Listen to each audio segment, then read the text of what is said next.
Di video ini saya akan mendemonstrasikan cara belajar modul 6 Certified Ethical Hacking menggunakan video overview LM Notebook. Klik Add, lalu pilih modul. Klik tombol pensil di bagian kanan atas video overview, lalu pilih bahasa dan poin-poin penting yang ingin dimasukkan di dalam video. Lalu klik Generate. Dan inilah hasil videonya. Di dunia digital kita ini, ada pertempuran yang nggak kelihatan yang terjadi setiap detik. Pertempuran untuk menguasai sistem.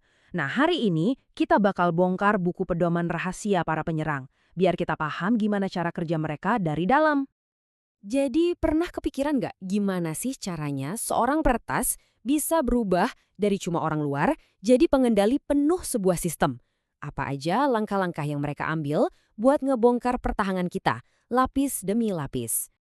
Jawabannya, ini bukan sulap, bukan sihir. Justru sebaliknya, ini tuh sebuah proses yang sangat metodis. Serangkaian langkah yang udah teruji, ya persis kayak sebuah buku pedoman atau yang sering disebut playbook. Oke, mari kita bedah isinya. Anggap aja playbook ini punya 4 bab utama. Bab pertama, dapetin akses awal. Bab kedua, ini penting, naikin level akses mereka. Ketiga, jalanin misi utamanya. Dan yang terakhir, mungkin yang paling krusial buat mereka, hapus semua jejak biar nggak ketahuan. Kita mulai dari babak pertama ya. Semuanya dimulai dari sini, menemukan satu celah, satu kunci yang bisa ngebuka pintu digital yang kelihatannya terkunci rapat. Dan cara paling umum buat batatin kunci itu, ya lewat pembobolan kata sandi. Coba bayangin aja ini kayak lagi nyobain setiap kemungkinan kunci ke satu gembok, sampai klik salah satunya pas dan pintunya kebuka. Nah, ternyata ada 2 strategi utama di sini. Yang pertama itu brute force. Ini benar-benar pakai tenaga kasar, di mana penyerang secara sistematis nyobain semua kemungkinan kombinasi. A, B, dan gitu terus. Tapi ada cara yang lebih pintar, serangan kamus. Ini jauh lebih efisien karena mereka pakai daftar kata sandi yang udah umum banget kayak password 123 atau QWERTY. Dan ini yang harusnya bikin kita semua merinding. Buat kata sandi yang kelihatannya sepele, 8 karakter, huruf kecil semua, tahu nggak butuh berapa lama buat dibobol komputer modern? Kurang dari 1 detik? Kurang dari 1 detik.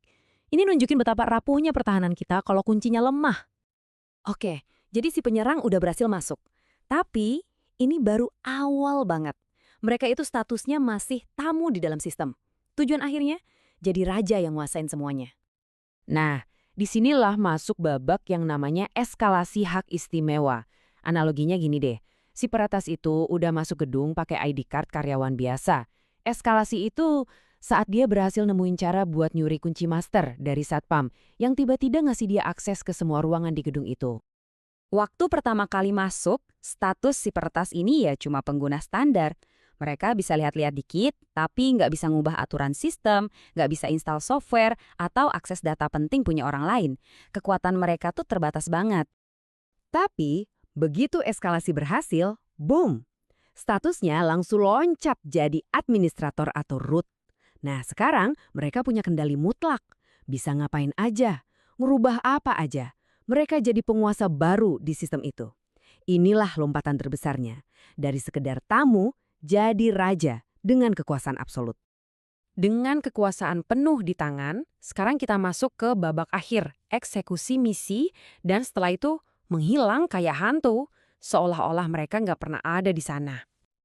Terus misinya apa sih? Wah, bisa macam-macam. Bisa aja mereka ngunci semua data pakai ransomware, atau pasang spyware buat mata-matain, atau nyuri rahasia perusahaan paling berharga. Begitu tujuannya kelar, langkah berikutnya adalah beres-beres TKP digitalnya. Menghapus jejak ini udah kayak seni tingkat tinggi buat mereka. Persis kayak penyusup, yang hati-hati banget nyapu jejak kakinya di salju, biar nggak ada yang tahu dia pernah lewat situ. Mereka bakal hapus catatan log, hapus tools yang mereka pakai, dan bikin sistem kelihatan normal lagi.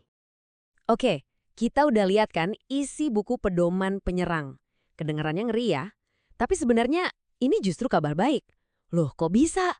Karena dengan kita tahu cara mereka nyerang, kita bisa bangun pertahanan yang jauh lebih kuat. Disinilah kita ngebalikin keadaan. Buat setiap jurus yang mereka punya, kita punya penangkalnya. Mereka mau bobol kata sandi, Kita lawan pakai kata sandi yang kuat plus autentikasi multifaktor. Mereka cari celah, kita tutup dengan rajin perbarui sistem.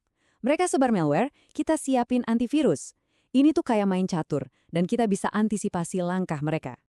Pada akhirnya, keamanan siber itu bukan cuma soal bangun tembok yang tinggi, tapi juga soal ngerti siapa yang coba manjat tembok itu dan gimana caranya. Pengetahuan, itulah senjata utama kita. Jadi, saya mau ninggalin satu pertanyaan buat Anda renungkan. Sekarang, setelah Anda tahu isi buku pedoman para penyerang, seberapa kuat sih kunci yang lindungi dunia digital Anda?